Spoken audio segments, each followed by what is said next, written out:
सबैलाई नमस्ते, स्वागत छ हजुरहरूलाई नेपाल अनलाइन स्कुल च्यानलमा। आज चाहिँ हामी यहाँ बिपिएस 4th इयरको कर्पोरेट फाइनेन्स पढ्न जाँदैछौँ है त। जुन हाम्रो यो कर्पोरेट फाइनेन्स चाहिँ जुन फाइनेन्स ग्रुप अन्तर्गत चाहिँ रहने गर्दछ र यसरी चाहिँ आज जुन हाम्रो च्याप्टर 1 रहेको छ यसै हाम्रो कर्पोरेट फाइनेन्स अन्तर्गत पार्ट 3 मा र हामीले यसभन्दा अघिका जुन पार्ट 1 र पार्ट 2 मा चाहिँ विशेष गरी हामीले फाइनेन्सको डेफिनेसनको साथसाथै हामीले कर्पोरेट फाइनेन्स भनेको के हो र साथसाथै हाम्रो कर्पोरेट फाइनेन्स र फाइनान्सियल म्यानेजर्सको रिलेसनसिप अथवा यसको स्ट्रक्चरहरूको बारेमा हामीले अलरेडी हेरिसकेका छौँ र साथै अब त्यति मात्र नभएर चाहिँ हामीले यहाँ जुन हाम्रो फाइनेन्सियल म्यानेजर्सहरू हुन्छ उनीहरूको चाहिँ दायित्व अर्थात् फाइनेन्सियल म्यानेजर्सहरूको चाहिँ रेस्पोन्सिबिलिटिजहरूको बारेमा चाहिँ हामीले अलरेडी हेरिसकेका छौँ है त। र यसका साथै अर्को हाम्रो एकदमै इम्पोर्टेन्ट कन्सेप्ट भनेको corporate finance and other functional areas चाहिँ रहेको छ है त। र यो कन्सेप्टहरू भयो र विशेष गरी चाहिँ आज हाम्रो यहाँ रहेको छ एजेन्सी रिलेसनसिपको बारेमा है त। र यसका साथै हाम्रो अब यहाँ यो कन्सेप्ट पछि हामी कर्पोरेट गभर्नेन्स र साथै हाम्रो बिजनेस इथिक्सको बारेमा पनि हामी कुरा गर्छौँ है त। र यसरी चाहिँ हाम्रो यहाँ रहेको छ जुन यहाँ रहेको छ यसमा चाहिँ हाम्रो द एजेन्सी रिलेसनसिपको कुरा है त। अब विशेष गरी चाहिँ हामीले चाहिँ नर्मली यसरी बुझ्दाखेरि चाहिँ अब हाम्रो यहाँ के हुन्छ भन्दा चाहिँ एजेन्सी रिलेसनसिप भनेको कसरी क्रिएट गर्छ भन्दा चाहिँ हामीले एउटा कन्ट्र्याक्ट गरेर है त बाई एग्रिमेन्ट है त, जसमा चाहिँ हाम्रो के हुन्छ त कन्ट्र्याक्ट बिट्विन है त को बिच चाहिँ कन्ट्र्याक्ट गरिन्छ त भन्दा जस्तै हाम्रो कन्ट्र्याक्ट बिट्विन है त हाम्रो चाहिँ को बिच गरिन्छ त जस्तै हाम्रो यहाँ रहेको छ कन्ट्र्याक्ट बिट्विन हाम्रो यसमा के हुन्छ त एजेन्ट है त एजेन्ट एन्ड के हो त हाम्रो प्रिन्सिपल बिच प्रिन्सिपल र एजेन्ट बिच चाहिँ एउटा कन्ट्र्याक्ट हुन्छ त्यसलाई हामी के भन्छ एउटा जसको जसमा चाहिँ हाम्रो कन्ट्र्याक्टको कारणले गर्दा चाहिँ एउटा के रिलेसनसिप क्रिएट हुन जान्छ त एजेन्सी रिलेसनसिप चाहिँ क्रिएट हुन जान्छ भन्ने कुरा चाहिँ हामीले चाहिँ यहाँ हेर्न सक्छौँ है त। यो चाहिँ हामीले नर्मल्ली भनौँ न यो नर्मली हामीले बुझ्दाखेरि चाहिँ यो कुराहरू भयो यसमा एजेन्ट एन्ड हाम्रो के भयो त यसमा प्रिन्सिपल भन्ने कुरा भयो है त। यसरी जुन एजेन्ट र प्रिन्सिपल बिच चाहिँ एउटा सम्झौता अर्थात् हाम्रो कन्ट्र्याक्ट भनिन्छ जसलाई कन्ट्र्याक्ट भएर चाहिँ स्थापना भएको एउटा सम्बन्धलाई हामी के भन्छौँ त एजेन्सी रिलेसनसिप चाहिँ हामीले भन्न सक्छौँ।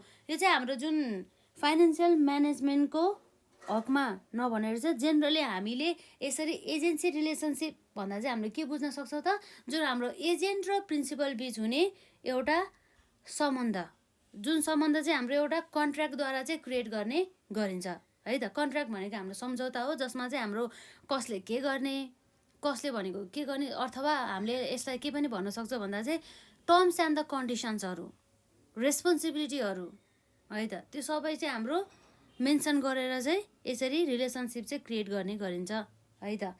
त्यो कुराहरू भयो जसमा चाहिँ अब यसरी जुन एजेन्सी रिलेसनसिप क्रिएट गर्नुको मेन उद्देश्य भनेको हामीले नर्मली बुझ्नुपर्दा चाहिँ प्रिन्सिपलले चाहिँ है त प्रिन्सिपलले चाहिँ आफ्नो प्रतिनिधित्वमा यसरी एजेन्टहरूलाई चाहिँ काम गर्नको लागि चाहिँ खडा गरिन्छ है त।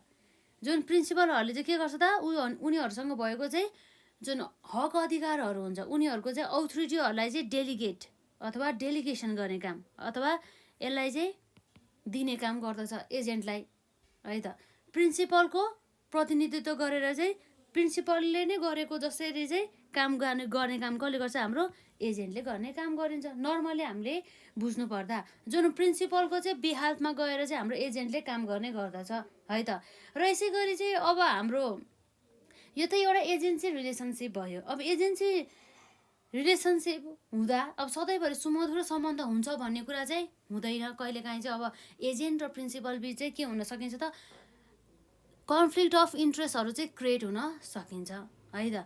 जुन अब हाम्रो कन्फ्लिक्ट अफ इन्ट्रेस्ट यसरी क्रिएट हुँदा चाहिँ हाम्रो चाहिँ एजेन्सी प्रब्लमहरू चाहिँ क्रिएट हुने गर्दछ है त। भनेपछि अब हाम्रो चाहिँ एजेन्सी प्रब्लम भनेको के रहेछ भन्दा यदि चाहिँ हाम्रो प्रिन्सिपलको इन्ट्रेस्ट र एजेन्टको इन्ट्रेस्ट बिच चाहिँ यदि कन्फ्लिक्ट भयो भनेदेखि त्यस्तो अवस्थामा चाहिँ हाम्रो एजेन्सी प्रब्लम चाहिँ आउने गर्दछ है त। त्यो कुराहरू भयो। अब सधैँभरि अब एजेन्टले भनेको नै मान्नुपर्ने र प्रिन्सिपलले भनौँ न एजेन्टले भनेकै मान्नुपर्ने भन्दा पनि हाम्रो प्रिन्सिपलले भनेको नै एजेन्टले मान्नुपर्ने कन्डिसनमा कहिलेकाहीँ अब एजेन्टले काम नगरिदिला अथवा दुवैको एजेन्टको र प्रिन्सिपलको चाहिँ इन्ट्रेस्ट एउटै होला हो, त्यस्तो अवस्थामा चाहिँ त्यो इन्ट्रेस्टहरू बिच चाहिँ कन्फ्लिक्टहरू चाहिँ समस्याहरू चाहिँ अराइज हुन्छ भनेदेखि त्यसलाई हामी के भन्छौँ त एजेन्सी प्रब्लम है त। यसैसँग सम्बन्धित हाम्रो एउटा जुन एजेन्सी रिलेसनसिप भन्ने कुरा त हामीले बुझि नै हाल्यो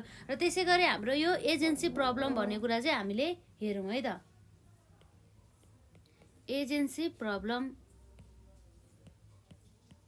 यो एजेन्सी प्रब्लम भनेको के रहेछ त भन्दा चाहिँ द कन्फ्लिक्ट है त, द कन्फ्लिक्ट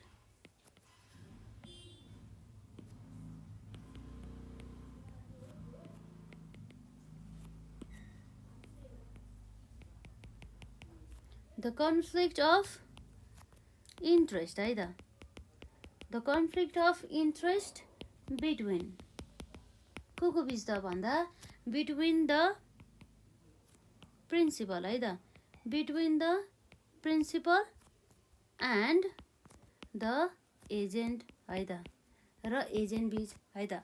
जुन हाम्रो एजेन्ट र प्रिन्सिपलको चाहिँ एउटै चाहिँ स्वामित्व अथवा उनीहरूको चाहिँ इन्ट्रेस्ट हुँदा चाहिँ त्यो इन्ट्रेस्ट बिच चाहिँ उनीहरू बिच चाहिँ के हुन सकिन्छ त कन्फ्लिक्ट चाहिँ अराइज हुने गर्दछ भन्ने कुरा भयो है त। यसरी चाहिँ इन्ट्रेस्टहरूमा चाहिँ कन्फ्लिक्ट हुँदाखेरि एजेन्सी प्रब्लमहरू चाहिँ अराइज हुने भयो है त। र विशेष गरी चाहिँ अब यो चाहिँ हाम्रो नर्मल्ली बुझ्ने कुरा हामीले हेर्दाखेरि, तर यो हाम्रो चाहिँ विशेष गरी मेन कन्सर्न भनेको हाम्रो केसँग हो त फाइनेन्सियल म्यानेजमेन्ट एजेन्सीसँग सम्बन्धित है त। जुन हाम्रो फाइनेन्सियल म्यानेजमेन्ट गर्दाखेरि चाहिँ हाम्रो चाहिँ कस्तो टाइपको चाहिँ एजेन्सी प्रब्लमहरू चाहिँ अराइज हुन्छ भन्दा चाहिँ जुन प्रब्लमहरू चाहिँ जुन सेयर होल्डर र म्यानेजरहरू बिच अथवा हाम्रो चाहिँ यसरी सेयर होल्डर र क्रेडिटरहरू बिच चाहिँ क्रिएट हुने गर्दछ भन्ने कुरा भयो। अथवा हामीले चाहिँ जुन यसरी हाम्रो फाइनेन्सियल है त, यहाँ हेरौँ त हाम्रो मेन कन्सेप्ट भनेको यसमै रहेको छ। यसरी हेर्दाखेरि फाइनेन्सियल है त, financial management agency, financial management agency problem है त। एजेन्सी प्रब्लम भित्र चाहिँ हाम्रो के पर्छ त टु टाइप्सको हुने गर्दछ। कति टाइपको हुन्छ? टु टाइप्सको हुने गर्दछ है त। जसमा चाहिँ हाम्रो के हुन्छ त नम्बर 1 मा चाहिँ के हुन्छ त यसरी हेर्दाखेरि एजेन्सी है त, एजेन्सी प्रब्लम बिट्विन हाम्रो के भयो त सेयर होल्डर है त, सेयर होल्डर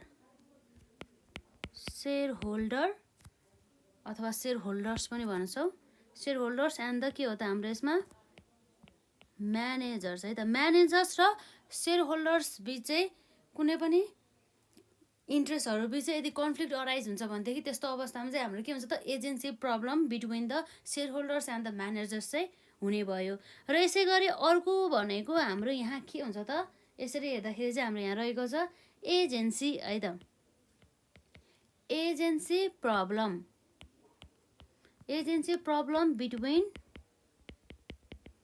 बिट्विन हाम्रो को बिच भयो त बिट्विन सेयर होल्डर है त, share holder and the creditor र हाम्रो क्रेडिटर्सहरू बिच भन्ने कुरा भयो। यसरी चाहिँ हामीले चाहिँ जुन हाम्रो फाइनेन्सियल म्यानेजमेन्ट एजेन्सी प्रब्लम अन्तर्गत चाहिँ विशेष गरी चाहिँ दुईवटा टाइपको चाहिँ हामीले एजेन्सी प्रब्लमहरू चाहिँ हामीले देख्न सक्छौँ। एउटा एजेन्सी प्रब्लम भनेको हाम्रो जुन यहाँ रहेको छ सेयर होल्डर्स र म्यानेजर्सहरू बिच क्रिएट हुने गर्दछ, र अर्को भनेको चाहिँ हाम्रो agency problem between the share holders and the creditors बिच।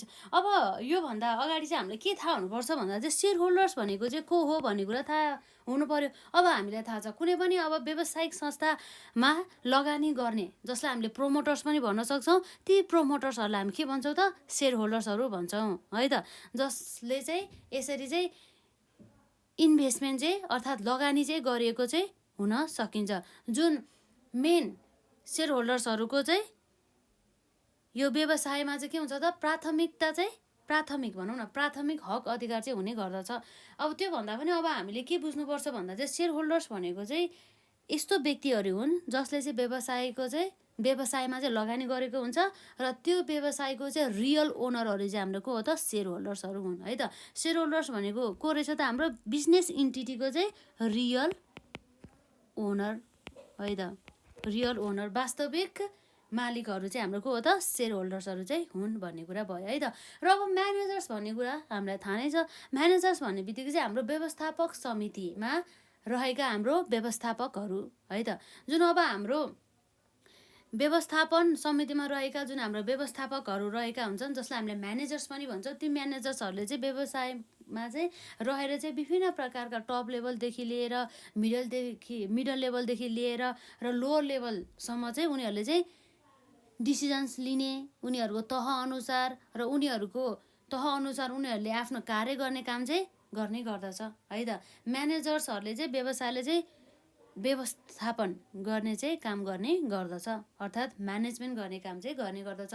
र यसै गरी चाहिँ अब हामीले के बुझ्नुपर्छ भन्दा चाहिँ जुन हाम्रो यो agency problem between the share holders and the managers बिच चाहिँ कसरी चाहिँ क्रिएट हुन जान्छ भन्दा अब हामीलाई थाहा छ यो सेयर होल्डर्स भनेको के हो त रियल ओनर, जसले चाहिँ व्यवसायमा के गरेको हुन्छ त लगानी, जसलाई हामीले के भन्छौँ इन्भेस्टमेन्ट है त। उनीहरूले चाहिँ इन्भेस्टमेन्ट गरेको हुन्छ व्यवसायमा, जुनहरू चाहिँ के हो त भन्दा रियल ओनरहरू हुन्। र यस्तो अवस्थामा चाहिँ उनीहरूले चाहिँ अब लगानी त गर्छन् तर एक्टिभली व्यवसायमा चाहिँ एक्टिभली है त एक्टिभ भएर चाहिँ उनीहरू चाहिँ यसरी व्यवसायमा इन्भल्भ हुन पाउँदैन। व्यवसायमा चाहिँ उनीहरू डाइरेक्टली चाहिँ इन्भल्भ हुन नपाउँदाखेरि चाहिँ उनीहरूले चाहिँ उनीहरूको व्यवसायलाई म्यानेजमेन्ट गर्नको लागि चाहिँ यसरी म्यानेजर्सहरूलाई चाहिँ के गरेको हुन्छ त अपोइन्टमेन्ट गरेको हुन्छ, म्यानेजर्सहरूलाई चाहिँ नियुक्ति गरेको चाहिँ हुन्छ। हो यस्तो अवस्थामा अब जुन सेयर होल्डर्सहरू त डाइरेक्ट सहभागिता त नदेखाउने भयो व्यवसायमा, उनीहरू चाहिँ जस्ट इन्भेस्टमेन्ट गर्ने र साइडमा बस्ने, इन्डाइरेक्टली मात्र इन्भल्भ हुने गर्दछ। र डाइरेक्ट इन्भल्भमेन्ट र जसलाई व्यवसायलाई चाहिँ म्यानेजमेन्ट गर्ने काम भनेको हाम्रो म्यानेजर्सहरूले गर्ने गर्दछ। र अब विशेष गरी हाम्रो यसरी सेयर होल्डर्सहरू चाहिँ डाइरेक्टली इन्भल्भ नहुने र म्यानेजर्सहरू चाहिँ डाइरेक्टली इन्भल्भ हुने हुँदाखेरि चाहिँ अब के हुन्छ भन्दाखेरि चाहिँ व्यवसायलाई चाहिँ राम्रोसँग पनि सञ्चालन नगर्न पनि सक्छ त म्यानेजर्सहरूले। अब म्यानेजर्सको मेन रेस्पोन्सिबिलिटी भनेको त जुन सेयर होल्डर्सहरूको वेल्थ हुन्छ त्यसलाई कसरी चाहिँ अब वेल्थ म्याक्सिमाइज गर्ने भन्नेतर्फ चाहिँ उसको चाहिँ सुपिरियर गोल हुनुपर्छ। तर म्यानेजर्सले चाहिँ के गर्छ भन्दाखेरि चाहिँ सेयर होल्डर्सहरूको वेल्थ अर्थात् धनलाई चाहिँ इन्क्रिज है त इन्क्रिज गर्ने उद्देश्य नराखेर चाहिँ उसले के गर्न सक्छ भन्दाखेरि चाहिँ कसरी चाहिँ मैले आफ्नो पोजिसनलाई वृद्धि गर्न सक्छौँ र कसरी चाहिँ मैले चाहिँ धेरै बोनस पाउँछौँ अथवा कसरी चाहिँ मैले चाहिँ आफ्नो स्यालेरीहरू इन्क्रिज गर्न सक्छौँ अथवा पोजिसनहरू इन्क्रिज गर्न सक्छौँ भन्नेतर्फ चाहिँ यसरी म्यानेजर्सहरूले चाहिँ फोकस गर्दाखेरि चाहिँ सेयर होल्डर्सहरूको चाहिँ वेल्थ म्याक्सिमाइजेसन अथवा सेयर होल्डर्सहरूको जुन प्रफिटहरू हुन्छ त्योतर्फ चाहिँ इन्क्रिज गर्नेतर्फ नलागेर चाहिँ म्यानेजर्सहरू चाहिँ आफ्नै इन्ट्रेस्टतर्फ चाहिँ फोकस हुने गर्दछ। भने मतलब व्यवसायको इन्ट्रेस्ट भन्दा पनि उनीहरूले चाहिँ आफ्नो व्यक्तिगत है त म्यानेजर्सहरूले चाहिँ आफ्नो व्यक्तिगत स्वार्थलाई चाहिँ माथि राख्ने गर्दछ। यस्तो अवस्थामा चाहिँ अब के भयो त एजेन्सी प्रब्लमहरू चाहिँ क्रिएट हुने भयो। अब म्यानेजर्सहरूले जस्ट आफ्नो स्वार्थलाई मात्रै चाहिँ है त आफ्नो स्वार्थलाई मात्रै चाहिँ प्रायोरिटी दिँदा आफ्नो स्वार्थलाई मात्रै चाहिँ धेरै मात्रामा चाहिँ फोकस गर्दाखेरि र व्यवसायको अथवा सेयर होल्डर्सहरूको स्वार्थलाई इन्ट्रेस्टहरूलाई चाहिँ व्यवस्था गर्दाखेरि बिजनेस अर्गनाइजेसन चाहिँ के हुन सकिन्छ त लसमा पनि जान सकिन्छ है त। हो यसै कारणले गर्दाखेरि चाहिँ व्यवसाय चाहिँ पुरै घाटामा जाने अथवा व्यवसाय नै पुरै ठप्प हुन जाने भन्ने कुरा चाहिँ त्यस्तो कुराहरू चाहिँ हुन जान्छ है त। त्यो कुराहरू भयो। अब यसरी चाहिँ अब हामीले हेर्दाखेरि चाहिँ जुन यसरी म्यानेजर्सहरूले आफ्नो इन्ट्रेस्टलाई मात्रै बढी मान्यता दिने, आफूलाई मात्रै कसरी फाइदा हुन्छ, आफ्नो आफूले मात्रै बेनिफिट कसरी पाउन सक्छ भन्ने कुरामा मात्रै बढी ध्यान दिँदाखेरि चाहिँ हाम्रो के हुन जान्छ त जुन हाम्रो फाइनेन्सियल म्यानेजमेन्ट एजेन्सी प्रब्लम अन्तर्गत चाहिँ यसरी हाम्रो सेयर होल्डर्स र म्यानेजर्सहरू बिच चाहिँ एउटा एजेन्सी प्रब्लम चाहिँ क्रिएट हुन जान्छ भन्न चाहिँ हामीले भन्न सक्छौँ है त। यसरी चाहिँ हजुरहरूले चाहिँ जुन अहिले हामी जे कुराहरू भन्यो त्यो कुराहरू चाहिँ एक्सप्लेन गर्न चाहिँ सक्नुहुनेछ यो पोइन्टमा है त। त्यो कुराहरू भयो। र अर्को भनेको हाम्रो agency problem between the share holders and the creditor है त। एजेन्सी प्रब्लम चाहिँ हाम्रो कसको बिचमा भयो त, सेयर होल्डर्स र क्रेडिटर्सहरू बिच है त। जुन चाहिँ अब यसरी चाहिँ यो एजेन्सी प्रब्लम चाहिँ क्रिएट हुन्छ हाम्रो सेयर होल्डर्स र क्रेडिटर्सहरू बिच। र विशेष गरी अब सेयर होल्डर्सहरूको चाहिँ प्रतिनिधित्वमा हरेक डिसिजन्सहरू लिने अथवा हरेक कार्यहरू गर्ने त्यो सबै अब हाम्रो कसले गर्छ त भन्दाखेरि हाम्रो यहाँ चाहिँ म्यानेजर्सको चाहिँ थ्रुबाट है त, म्यानेजर्सको थ्रुबाट चाहिँ गर्ने गर्दछ है त। यसरी म्यानेजर्सहरूले चाहिँ सेयर होल्डर्सहरूको बिहाफमा चाहिँ विभिन्न प्रकारका चाहिँ निर्णयहरू गर्ने गर्दछ, जसबाट चाहिँ उनीहरूले चाहिँ सेयर होल्डर्सहरूको चाहिँ वेल्थलाई म्याक्सिमाइज कसरी गर्ने भन्नेतर्फ चाहिँ फोकस हुने गर्दछ, न कि क्रेडिटर्सहरूको चाहिँ कसरी चाहिँ उनीहरूको चाहिँ जुन आउनुपर्ने पैसाहरू हुन्छ जुन फिक्स्ड हुन्छ हो त्यसमा चाहिँ ध्यान दिँदैन भन्ने कुरा रह्यो। अब यसमा चाहिँ विशेष गरी चाहिँ मेन भनेको एजेन्सी प्रब्लम क्रिएट हुनुको जस्तै हाम्रो विभिन्न इक्जाम्पलहरू रहेको छ। ती इक्जाम्पल अन्तर्गत चाहिँ अब हामीले भन्न सक्छौँ, जस्तै अब हाम्रो व्यवसायले चाहिँ के गरेछ त, धेरै चाहिँ मात्रामा चाहिँ वेल्थ म्याक्सिमाइज गर्दैछ। वेल्थ म्याक्सिमाइज गर्ने बित्तिकै के भयो त, सेयर होल्डर्सहरूको चाहिँ यसरी चाहिँ वेल्थहरू चाहिँ एकदमै वृद्धि हुँदै गयो पहिलाभन्दा। तर अब क्रेडिटरहरूले त के पाउँछन् त, जतिसुकै नाफा होस् है त, जतिसुकै वेल्थहरू इन्क्रिज होस्, तर क्रेडिटरहरूले चाहिँ के मात्रै पाउँछ त, फिक्स्ड पेमेन्ट। त्यो कन्ट्र्याक्ट अथवा टर्म्स एन्ड कन्डिसनमा जे छ त्यो अनुसार नै उसले के पाउँछ त, पेमेन्टहरू चाहिँ रिसिभ गर्ने गर्दछ है त। फिक्स्ड के हो त, इन्ट्रेस्टहरू चाहिँ अथवा उसले चाहिँ जुन दिएको अमाउन्ट अफ द मनीहरू हुन्छ त्यो चाहिँ हाम्रो चाहिँ उनीहरूले चाहिँ पाउने गर्दछ। केमा त, त्यो पाउने पनि उनीहरूको चाहिँ के हुन्छ त, स्पेसिफाइड टाइम हुन्छ, विदिन अ टाइम लिमिट है त। जति पनि हाम्रो यसमा के हुन्छ त, टाइम लिमिट हुन्छ, जति पनि हाम्रो यसमा चाहिँ समय तोकिएको हुन्छ त्यो समय अवधिभित्रमा चाहिँ उसको चाहिँ फिक्स्ड पेमेन्ट चाहिँ रिसिभ गर्ने काम चाहिँ हाम्रो यो क्रेडिटरहरूले पाउँछ। यदि चाहिँ व्यवसायले चाहिँ नाफा कमाइरहेछ अथवा सेयर होल्डर्सहरूको चाहिँ वेल्थ यसरी म्याक्सिमाइज भएको छ, तर उसको यो जुन सेयर होल्डर्सहरूको जति नै धेरै नै वेल्थ किन म्याक्सिमाइज नहोस्, तर क्रेडिटर्सहरूले पाउने भनेको फिक्स्ड पेमेन्ट हो, बढी त पाउँदैन है त। र यसै गरी चाहिँ यसको अपोजिट ठ्याक्कै के हुन सकिन्छ भन्दा चाहिँ जस्तै सेयर होल्डर्सहरूको चाहिँ वेल्थ चाहिँ है त, कुनै पनि काम गरेर चाहिँ सेयर होल्डर्सहरूको वेल्थ चाहिँ अब के भएको छ, घटेको छ है त। सेयर होल्डर्सहरूको प्रफिट चाहिँ के भएछ त, डिक्रिज भएको छ भनेदेखि त्यस्तो अवस्थामा के हुन्छ त, सेयर होल्डर्सहरूको वेल्थ अथवा प्रफिटमा डिक्रिज हुनुका साथसाथै क्रेडिटर्सहरूको जुन फिक्स्ड पेमेन्ट हुन्छ नि हो त्यसमा पनि चाहिँ ढिलाइ हुने, पछि मात्रै समय अवधिभित्रमा चाहिँ पेमेन्ट नहुने जस्ता कुराहरू चाहिँ आउँछ है त। र यसरी चाहिँ हाम्रो एजेन्सी प्रब्लमहरू चाहिँ between the creditors and the share होल्डर्सहरू बिच चाहिँ क्रिएट हुनसक्छ। त्यो एकदम हाम्रो इक्जाम्पल मात्रै रहेको छ। यस्ता जुन हाम्रो यसै कन्सेप्टसँग सम्बन्धित भनौँ, यसै कन्सेप्टसँग सम्बन्धित चाहिँ विभिन्न प्रकारका क्वेसनहरू चाहिँ हामीलाई इक्जाममा 2 मार्क्सदेखि लिएर 10 मार्क्समा पनि सोधेको चाहिँ हामीले देख्न सक्छौँ। जस्तै हामीले के पनि भन्न सकिन्छ भन्दा चाहिँ इक्जाममा चाहिँ वाट इज एजेन्सी प्रब्लम भन्न सोधिन्छ, र त्यसैसँगै जोडेर चाहिँ अर्को क्वेसन के भन्छ भन्दा जस्तै how does it arise between the share holders and the managers and the share holders and the creditors पनि भन्न सकिन्छ है त। त्यो कुराहरू भयो। र यसरी चाहिँ कन्फ्लिक्टहरू है त, कन्फ्लिक्टहरू चाहिँ यसरी चाहिँ क्रिएट हुन चाहिँ जान्छ। कन्फ्लिक्ट अफ इन्ट्रेस्ट भने चाहिँ हाम्रो सामान्यतया हाम्रो के रहेछ त, हामीले चाहिँ यसरी जेनरली बुझ्दाखेरि चाहिँ यो एजेन्सी रिलेसनसिप भन्ने बित्तिकै चाहिँ एउटा के रहेछ भन्दा चाहिँ यो एउटा यस्तो कन्ट्र्याक्ट हो। यो कन्ट्र्याक्टमा चाहिँ के हुन्छ त, कन्ट्र्याक्ट चाहिँ गरिन्छ को बिच भन्दा हाम्रो एजेन्ट र प्रिन्सिपल बिच गरिने एउटा सम्झौता, जसबाट चाहिँ हाम्रो एजेन्सी रिलेसनसिप चाहिँ क्रिएट हुने गर्दछ है त।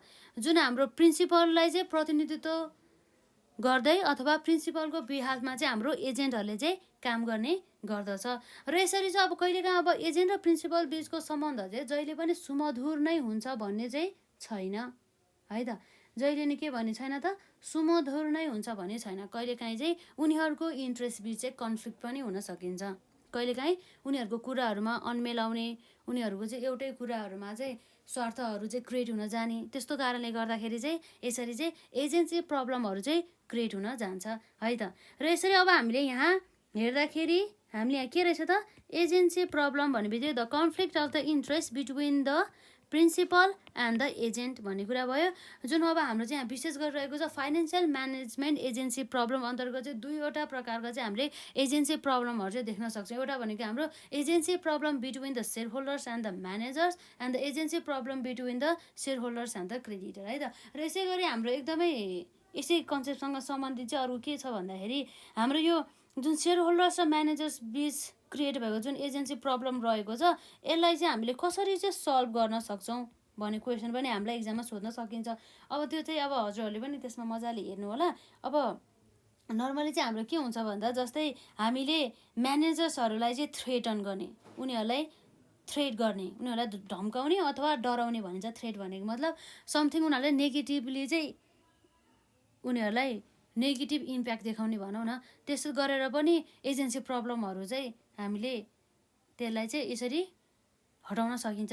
जस्तै मानौँ हाम्रो म्यानेजर्सहरूलाई चाहिँ यदि चाहिँ व्यवसायमा चाहिँ लस भयो भनेदेखि त्यस्तो अवस्थामा चाहिँ तिमीहरूको चाहिँ जब नै जान सक्ने, तिमीहरूको स्यालेरीहरू चाहिँ घट्न जाने भनेर यसरी थ्रेट गर्दाखेरि, यसरी सेयर होल्डर्सहरूले म्यानेजर्सहरूलाई थ्रेट गर्दाखेरि पनि म्यानेजर्सहरूले चाहिँ आफ्नो जबहरूदेखि लिएर आफ्नो स्यालेरीहरू अनि गुमाउने डरले पनि उनीहरूले चाहिँ व्यवसायलाई राम्रोसँग ढङ्गबाट चाहिँ यसरी सञ्चालन गर्न पर्ने हुन्छ है त। त्यो कुराहरू भयो। यसरी अब अन्य कुराहरू पनि रहेछ, यो चाहिँ हजुरहरूले बुकबाट हेरेर मजाले पढ्नु होला। धेरै छैन, दुई तिनवटा पोइन्ट मात्रै रहेको छ, एकदम सजिलो रहेको छ, त्यही भएर मैले यसमा भनिनँ। र त्यसै गरी हाम्रो अर्को यो जुन यहाँ रहेको छ agency problem between the share holders and the creditor बिचको चाहिँ यसरी एजेन्सी प्रब्लमलाई चाहिँ कसरी सल्भ गर्ने त भन्दा जस्तै हाम्रो चाहिँ अब विभिन्न प्रकारका मेथडहरू चाहिँ हुने गर्दछ, जसमा चाहिँ अब म्यानेजरियल कम्पेन्सेसन जस्तै डाइरेक्ट इन्टरभेन्सन अथवा हाम्रो थ्रेट अफ द फायरिङ अथवा थ्रेट अफ द अब हाम्रो हस्टाइल टेक ओभर एसेट्रा है त। ती कुराहरू आउँछ, त्यसलाई चाहिँ मजाले हजुरहरूले हेर्नु होला है त। र मेन भनेको हाम्रो यही नै रहेको छ, त्यो सल्भ गर्ने कसरी भन्ने कुरा चाहिँ यसरी हेर्नु होला त्यसमा चाहिँ। र यसपछि अब हाम्रो एजेन्सी प्रब्लमसँग सम्बन्धित हाम्रो सानो कन्सेप्ट चाहिँ यहीँ रहेको छ। र अब हाम्रो चाहिँ अर्को कन्सेप्ट भनेको अब हाम्रो यहाँ के रहेको छ भन्दाखेरि हामीले हेर्न सक्छौँ।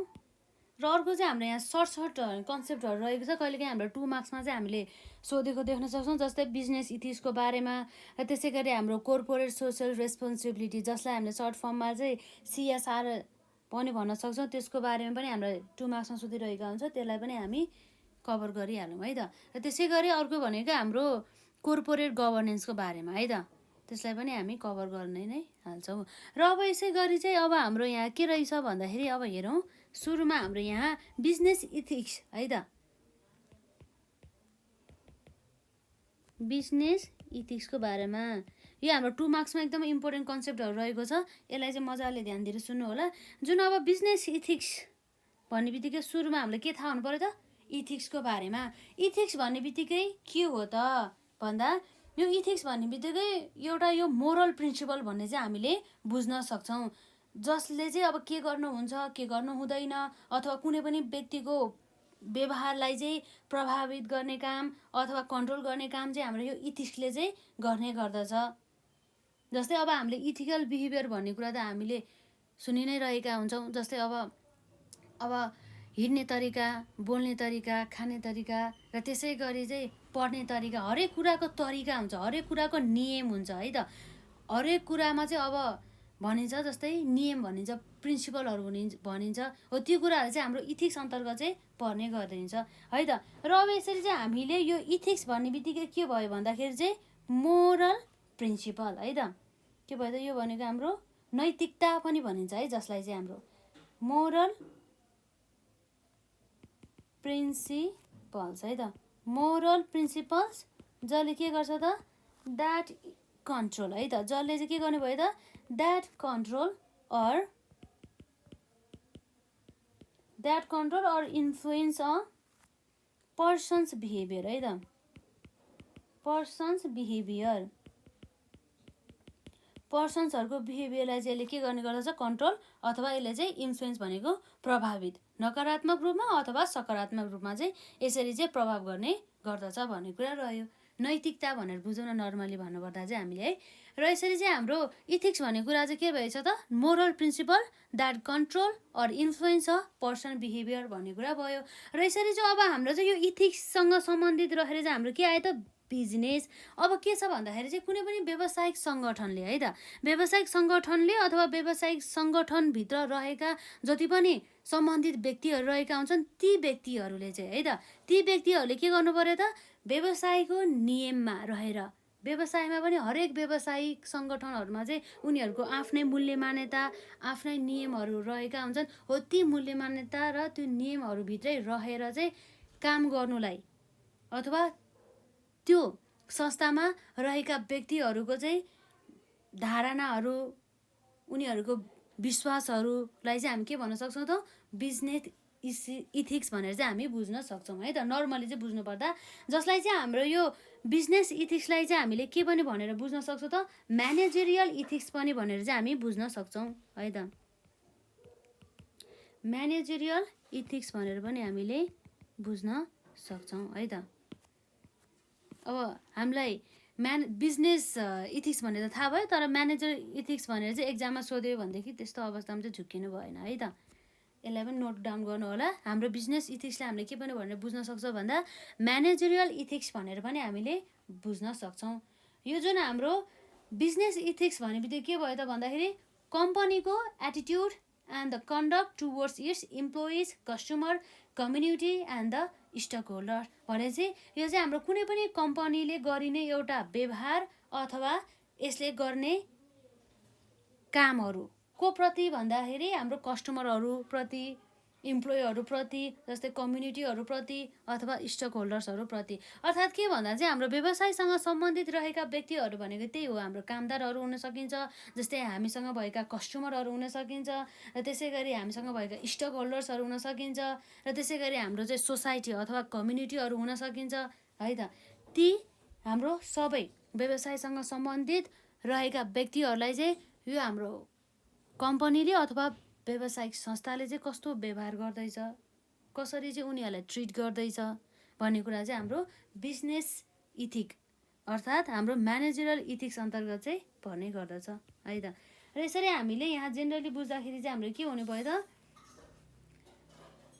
बिजनेस इथिक्स आर है त के भयो त आर अ कम्पनीज है त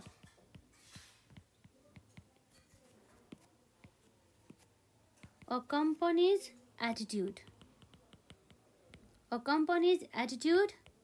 and conduct है त and conduct towards को प्रति त व्यवसायसँग सम्बन्धित रहेका हाम्रो कन्सर्न व्यक्ति भनिन्छ जसलाई कन्सर्न पर्सन व्यवसायसँग सम्बन्धित रहेका व्यक्तिहरू अथवा समुदायहरू है त। कन्डक्ट टुवर्ड्स इट्स के हो त सम्बन्धित व्यक्तिहरू भनेको जस्तै कामदारहरू कर्मचारीहरू पनि भन्न सकिन्छ यसलाई हामीले है इम्प्लोइजहरू र त्यसै गरी हाम्रो के छ त यसमा कस्टमरहरूको कुरा आउँछ यसमा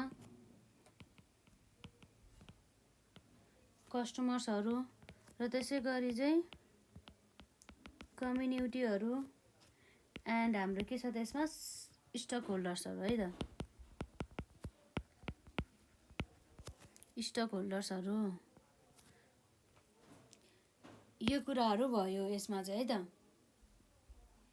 नर्मली हाम्रो चाहिँ हुने भनेको यसमै हो जस्तै अब हामीले बुझ्दाखेरि के रहेछ त यो चाहिँ कम्पनीजको चाहिँ attitude and the conduct towards its employee customer community and the stock होल्डर्सहरू भन्ने कुरा भयो।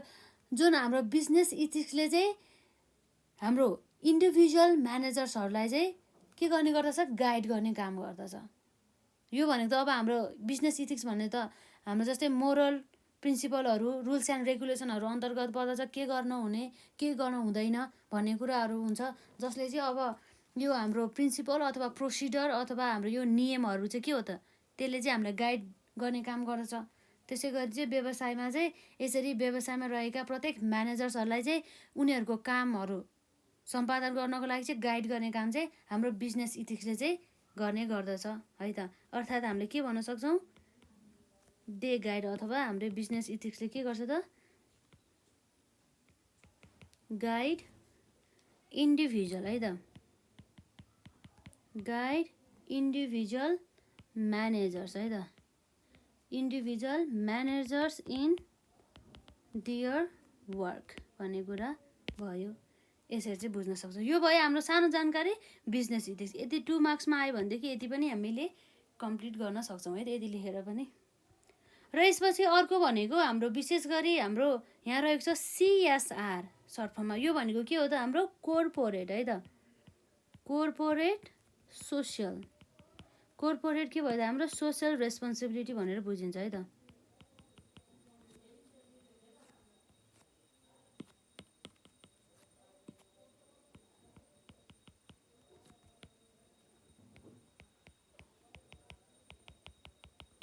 कोर्पोरेट सोसियल रेस्पोन्सिबिलिटी जसलाई हामीले सर्ट फर्ममा के भन्छ त CSR भनेर चाहिँ हामीले बुझ्न सक्छौँ। यो जुन हाम्रो कोर्पोरेट सोसियल रेस्पोन्सिबिलिटी अर्थात् CSR भन्ने बित्तिकै के हो त भन्दाखेरि अब व्यवसायले चाहिँ कुनै पनि व्यावसायिक सङ्गठनले यसरी स्थापना भइसकेपछि के गर्नुपर्छ त सोसाइटीको वेलफेयर, सोसाइटीको चाहिँ भलो हुने काम भनौँ न, समुदायको चाहिँ भलो हुने काम चाहिँ गर्नुपर्ने हुन्छ भन्ने कुरा भयो। जस्तै अब हामीलाई थाहा छ कुनै पनि हाम्रो बिजनेस अर्गनाइजेसन चाहिँ कुनै पनि एउटा सोसाइटीमा नै स्थापना हुन्छ र त्यसै गरी त्यही सोसाइटीमा चाहिँ स्थापना भइसकेपछि त्यसको ग्रोथ हुन्छ। ग्रोथ भइसकेपछि त्यो पछि गएर खारेज हुने काम जसलाई हामीले डिजोल्युसन भनिन्छ त्यो पनि हाम्रो सोसाइटीमा नै हुने गर्दछ है त।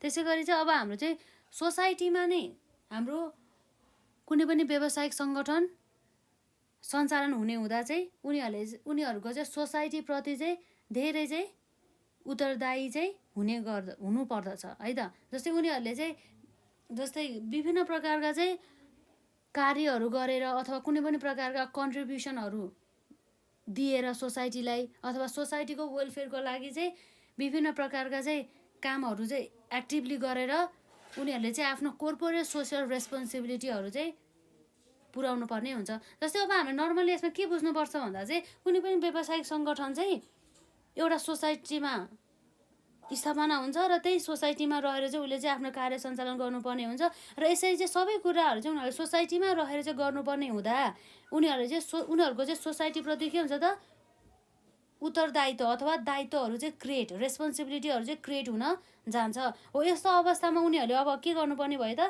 जस्तै त्यो रेस्पोन्सिबिलिटीलाई चाहिँ उनीहरूले परिपूर्ति गर्नको लागि चाहिँ अब के गर्नुपर्ने भयो भन्दा जस्तै सोसाइटीको जुन इन्भाइरोमेन्ट हुन्छ इन्भाइरोमेन्टहरूलाई कसरी चाहिँ हामीले प्रदूषण भनौँ न प्रदूषण रहित अर्थात् त्यसलाई चाहिँ जुन वातावरणलाई चाहिँ एकदमै स्वच्छ वातावरण कसरी बनाउने र साथसाथै सोसाइटीमा रहेका जुन व्यक्तिहरू हुन्छ हो ती व्यक्तिहरूलाई अथवा सोसाइटीमा रहेका कम्युनिटीमा भनौँ न कम्युनिटीमा रहेका ती पिपुलहरूलाई चाहिँ कसरी चाहिँ उनीहरूले रोजगारीको सृजना गर्ने, रोजगारीको अवसर कसरी प्रदान गर्ने भन्ने कुराहरू चाहिँ हाम्रो चाहिँ यो कोर्पोरेट सोसल रेस्पोन्सिबिलिटी अन्तर्गत चाहिँ पर्ने गर्दछ। भने मतलब हामीले नर्मली बुझ्नुपर्दा के मात्रै बुझ्नुपर्छ भन्दा चाहिँ यो कोर्पोरेट सोसल रेस्पोन्सिबिलिटी भनेको चाहिँ कुनै पनि बिजनेस इन्टिटीको रेस्पोन्सिबिलिटी हो जस अन्तर्गत चाहिँ उनीहरूले चाहिँ सोसाइटीको चाहिँ भलोको लागि है त सोसाइटीहरूको चाहिँ वेलफेयरको लागि चाहिँ उनीहरूले चाहिँ गरिने एउटा कामलाई चाहिँ अथवा उनीहरूले निभाउनु पर्ने एउटा रेस्पोन्सिबिलिटीलाई के भनिन्छ त हामी कोर्पोरेट सोसल रेस्पोन्सिबिलिटी भनेर चाहिँ हामीले बुझ्न सक्छौँ है त। भने मतलब अब हाम्रो चाहिँ यहाँ यसको डेफिनेसन अन्तर्गत हामीले के लेख्न सक्छौँ त बिजनेस है त बिजनेस सुल्ड अथवा बिजनेस इन्टिटी भनौँ न त्यो कुराहरू पनि एउटै नै भइहाल्यो। बिजनेस सुल्ड बी है त business should be actively concern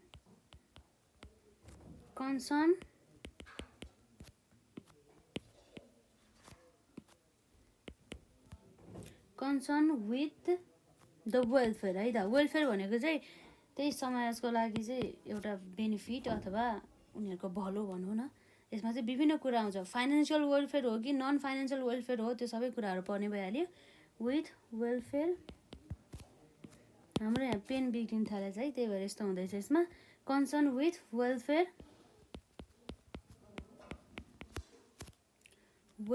of society है त, welfare of society at large भन्ने कुरा चाहिँ यहाँ रहेको छ है त। त्यो कुराहरू भयो जुन हाम्रो सिएसआर अर्थात् कोर्पोरेट सोसियल रेस्पोन्सिबिलिटीले चाहिँ हाम्रो जस्तै सोसियल एन्ड द इन्भाइरोमेन्टल इस्युहरूलाई चाहिँ कसरी चाहिँ यसलाई समाधान गर्ने भन्ने कुराहरू बुझिन्छ। त्यसै गरी चाहिँ अब जे होस् सोसाइटीमा रहेका अभाइलेबल रहेको जति पनि रिसोर्सेसहरू हुन्छ त्यो रिसोर्सेसहरूलाई चाहिँ सोसाइटीलाई अथवा सोसाइटीको इन्भाइरोमेन्टहरूलाई कुनै पनि प्रभाव नपर्ने गरी चाहिँ त्यसलाई युज गर्नुपर्ने चाहिँ रेस्पोन्सिबिलिटी पनि हाम्रो कुनै पनि बिजनेस इन्टिटीको चाहिँ हुन जान्छ है त। लगभग यसमा हाम्रो यति कन्सेप्ट बुझ्दा पनि भयो, किन भन्दाखेरि हाम्रो 2 मार्क्समा सोधिन्छ। 2 मार्क्समा अब यति लेखेर अब हल्का आफूले यसरी यसमा अरू कुराहरू पनि थप्न पनि सक्यो है त। यो कुराहरू भयो यो बिजनेस इथिक्स र हाम्रो यसरी कोर्पोरेट सोसल रेस्पोन्सिबिलिटी अर्थात् हाम्रो सिएसआरको बारेमा। र अर्को हाम्रो यसपछि लास्ट कन्सेप्ट रहेको चाहिँ यसै च्याप्टरसँग सम्बन्धित हाम्रो कोर्पोरेट गभर्नेन्स भन्ने कुरा आउँछ है त। यसमा के भयो त हाम्रो यसमा कोर्पोरेट है त, corporate governance.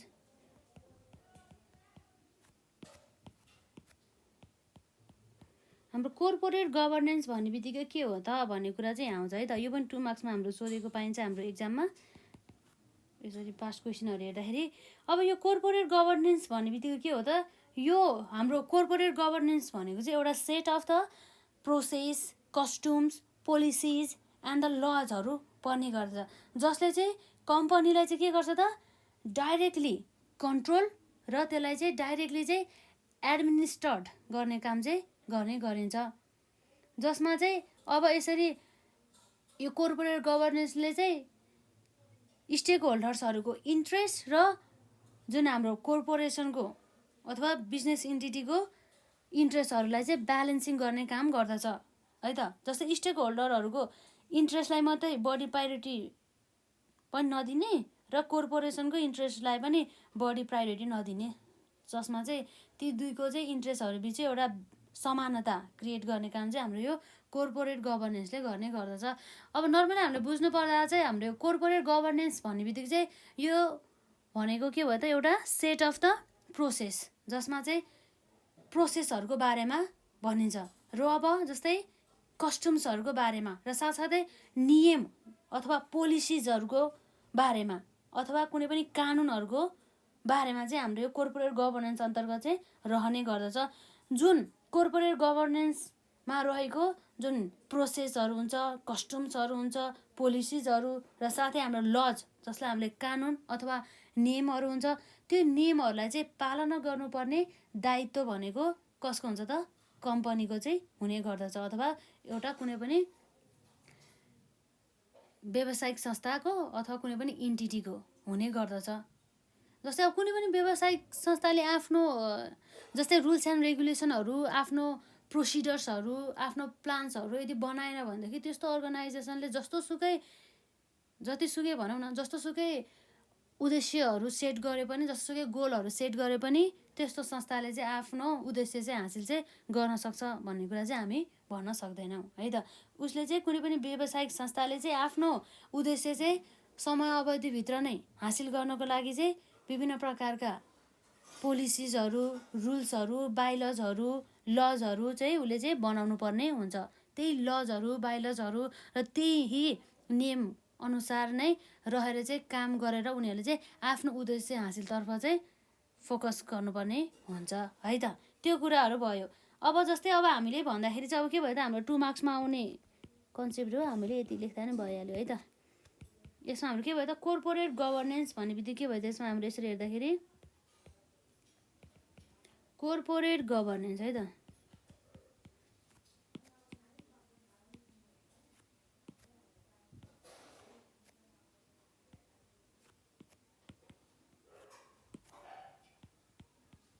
Corporate governance refers है त, refers to a set of है त, refers to a set of process, customs, policies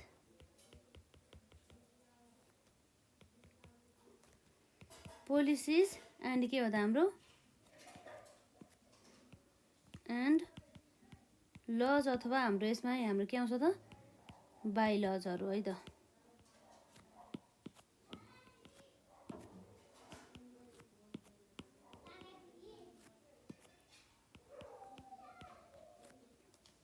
जसले के गर्छ त that affect the way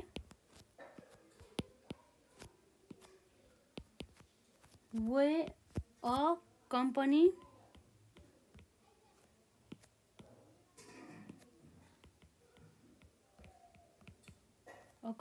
is directed है त। A company is directed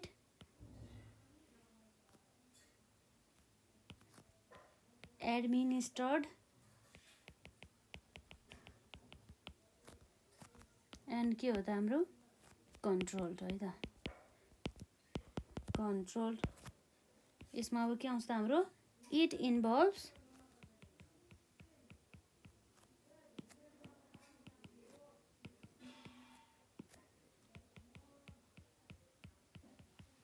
involves balancing है त।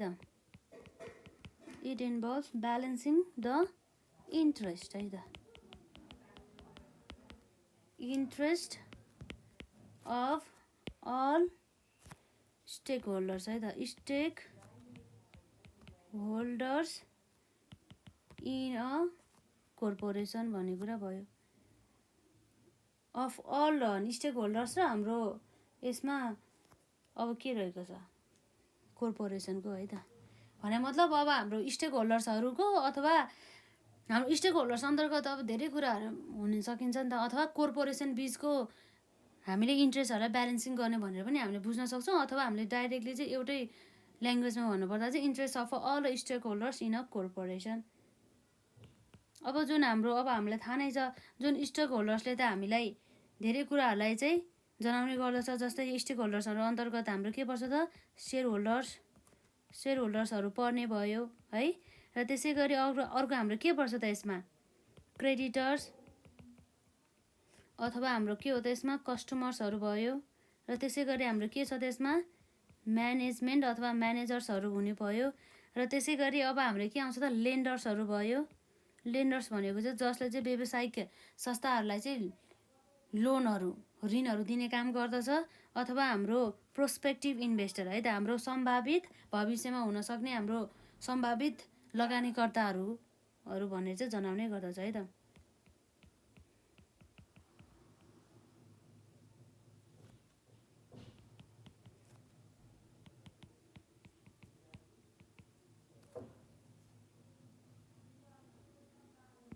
एक्सेट्रा है त। अरू पनि हुन सकिन्छ। हामी चाहिँ नर्मली यति नै बुझौँ न है अहिले चाहिँ। यसमा यति कुराहरू भयो भने चाहिँ हाम्रो के रहेछ त कोर्पोरेट गभर्नेन्स भन्ने बित्तिकै हेरौँ यहाँ। Corporate governance refers to a set of process customs policies and the laws अथवा by laws that affect the way a company is directed administered and controlled. It involves balancing the interests of all the stakeholders in a corporation अथवा interests of the all the stakeholders and the corporation है त। कोर्पोरेसनको पनि अब आफ्नै interest हुन्छ है त्यो कुराहरू भयो। र यसरी चाहिँ हाम्रो स्टेक होल्डर्स भन्ने बित्तिकै हाम्रो सेयर होल्डर्स क्रेडिटर्स अथवा कस्टमर्सहरू म्यानेजमेन्ट अथवा म्यानेजर्सहरू लेन्डर्सहरू भयो। र हाम्रो प्रोस्पेक्टिभ इन्भेस्टर सम्भावित लगानीकर्ताहरू एक्सेट्राहरू चाहिँ पर्ने गर्दछ है त। लगभग हामीले चाहिँ यसरी पार्ट 1 पार्ट 2 र पार्ट 3 है यसरी हामीले 3वटा पार्टहरू चाहिँ मजाले कभर गऱ्यो भनेदेखि हामीलाई एक्जाममा चाहिँ अब आउने हाम्रो एक्जाममा चाहिँ यो क्वेसन मध्ये चाहिँ है त यो पार्ट 1 पार्ट 2 र पार्ट 3मा हामीले पढेको क्वेसन मध्ये चाहिँ एउटा न एउटा क्वेसन हाम्रो चाहिँ 2 मार्क्स भए पनि प्लस 2 मार्क्सबाट त अब पर्छ होला यो च्याप्टरबाट जसरी भए पनि। र यसपछि अर्को हाम्रो 10 मार्क्स पनि पर्ने सम्भावना चाहिँ धेरै रहेको छ है त। यसलाई चाहिँ मजाले पढ्नु होला।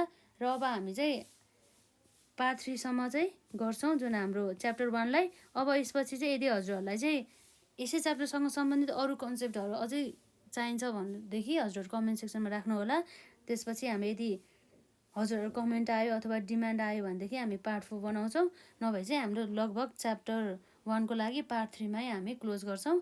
र यसपछि अब हामी चाहिँ के गर्छौँ भन्दा जुन च्याप्टर 2मा जान्छौँ 2 पछि हाम्रो 2मा पनि खासै धेरै छैन, त्यही हाम्रो प्राइमेरी मार्केट अथवा फाइनेन्सियल इन्स्टिट्युसन सेकेन्डरी मार्केटहरूको बारेमा छ। र त्यसपछि चाहिँ हाम्रो जुन न्युमेरिकल पोर्सन जुन हाम्रो च्याप्टर 3बाट सुरु छ इन्ट्रेस्ट रेटको बारेमा, त्यसमा चाहिँ हामी पढ्छौँ है त। र आजलाई चाहिँ हामी यति नै गर्छौँ। र हाम्रो यसभन्दा अगाडिका क्लासेसहरू अटेन्ड गर्नुभएको छैन भने गर्नु होला। मजाले पार्ट 1 पार्ट 2 पार्ट 3लाई मजाले कभर गर्नुभयो भनेदेखि चाहिँ मजाले चाहिँ हजुरहरूले चाहिँ यो 2 देखि 10 मार्क्स चाहिँ अब आउने एक्जाममा चाहिँ कभर भयो भनेर चाहिँ बुझ्नु होला है त। र आज चाहिँ हामी यति नै गर्छौँ।